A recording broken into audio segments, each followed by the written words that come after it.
Imagine this.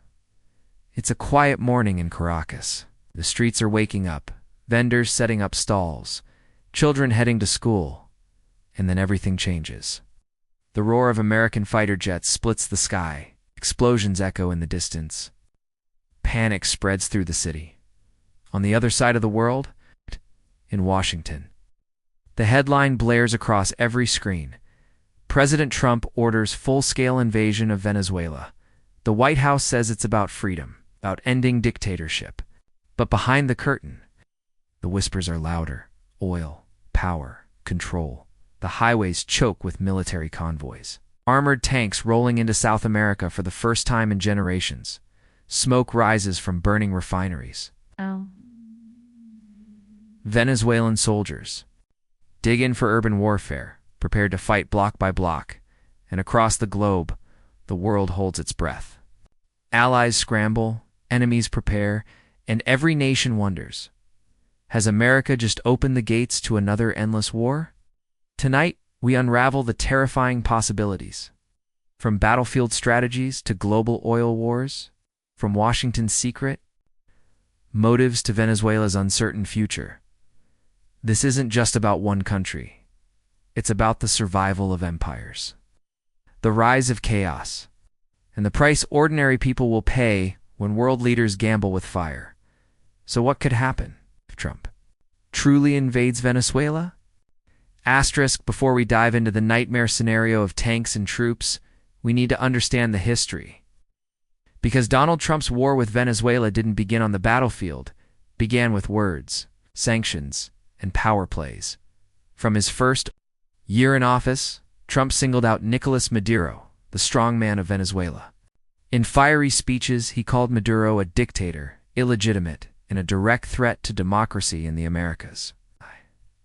But Trump's rhetoric wasn't just about ideology. It was about resources and control. Venezuela is home to the world's largest proven oil reserves, more than Saudi Arabia, more than Iran. And Trump, a businessman at heart, understood what those reserves meant: power, leverage, and money. In 2019, the U.S. backed an attempted coup, recognizing opposition leader Juan Guaidó as the rightful president, but the coup failed. Maduro held on. His military remained loyal. Russia and China stepped in with support. Trump was humiliated. Behind closed doors, reports leaked that Trump had asked his generals, "Why can't we just invade Venezuela?" A shocking question, but one that revealed how serious he was about regime change. Sanctions soon followed. The Venezuelan economy was crushed, its people starving, hospitals without medicine, grocery stores empty. Yet Maduro stayed in power, surviving like a cornered beast to Trump's supporters. Maduro was the villain in the hemisphere, a symbol of socialism's failure.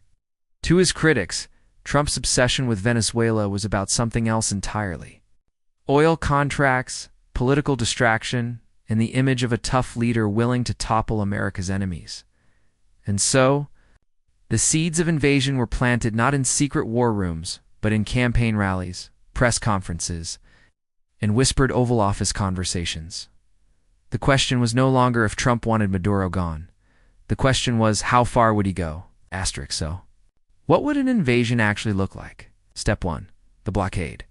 The U.S. Navy would surround Venezuela's coastline, cutting off oil exports and foreign aid.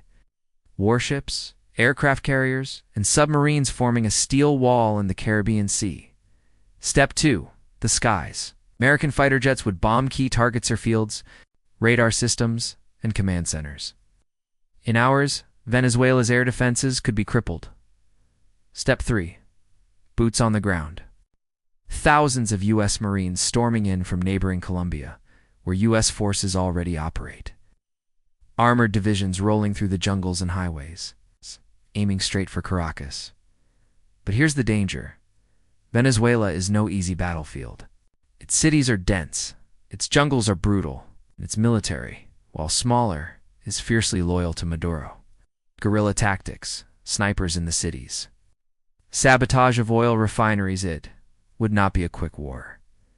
And then there's the nuclear level. Risk, the oil fields. If they ignite, whether by accident or sabotage, The world could see one of the greatest environmental disasters in history: oceans of smoke, poisoned rivers, millions without power. The invasion would test America's military might, but also its endurance. Iraq lasted years. Afghanistan lasted decades. Venezuela could become another endless war right in America's backyard. Asterisk, let's not pretend. Beneath the talk of democracy, the real heart of this conflict is black gold-oil. Venezuela has more of it than anyone else. But years of mismanagement and sanctions left its industry in ruins. If the U.S. controls Venezuela, it controls the future of oil markets. Imagine it. American companies running Venezuelan oil fields. Wall Street traders setting prices. U.S. gas prices dropping just before an election. That's not just politics, that's empire building. But the prize comes with a curse. Because if America seizes Venezuela's oil, rivals like Russia, China, and Iran won't stand by. They'd strike back through cyber attacks, military aid, or even proxy wars. The oil fields of Venezuela could spark global energy wars. Asterisk, an invasion wouldn't stay in Venezuela. It would shake the entire region. Cuba would rally to Maduro's defense, supplying fighters and intelligence. Russia could send mercenaries, just as they did in Syria. China, hungry for Venezuelan oil, might deploy naval forces to counter U.S. ships. Latin America, already divided, would face a nightmare choice: side with Washington or resist and risk retaliation. Brazil, Colombia, Argentina, every government would be forced into the game. And make no mistake, for Moscow and Beijing, Venezuela isn't just about oil. It's about humiliating the U.S. on its own doorstep. This could become the first real battlefield of a new Cold War. Asterisk, and what about Americans back home? Another war means billions, maybe trillions of taxpayer dollars. Soldiers deployed, families torn apart, veterans returning with scars seen and unseen. But this time, the anger could explode faster. After Iraq and Afghanistan, many Americans have no appetite for another foreign war. Protests would erupt on campuses and city streets. The media would split in two, some praising Trump's strength, others calling him a warmonger. And then there's the economy. Wars drain treasuries, spike inflation, and shift resources from schools and hospitals to bombs and tanks. The question every American would ask: why are we fighting another war for oil when our own people are struggling to survive? Endgame is the most uncertain of all. On one path, Trump's gamble works. Maduro falls. A new pro-American government rises. Venezuela's people rebuild, and its oil wealth finally fuels prosperity. On the other path, chaos. A fractured nation. Guerrilla warlords, refugee crises spilling into Brazil and Colombia, another Libya, another Iraq, another Afghanistan for Venezuela. Invasion could mean freedom war. It could mean becoming the next failed state on a long list of American miscalculations. Asterisk, and so we arrive at the final question: what would happen if Trump invades Venezuela? Would it be a decisive strike for freedom, or a reckless plunge into another endless war? Would it stabilize global oil markets, or ignite a worldwide conflict? History has taught us a painful lesson. Empires rarely fall on the battlefield. They fall when they bleed themselves dry, chasing power, chasing glory, chasing control that slips through their fingers. For Trump, Venezuela could be the ultimate gamble. His victory could secure his legacy as a bold leader who reshaped the world. Failure could turn his name into yet another cautionary tale in the long, bloody history of failed invasions.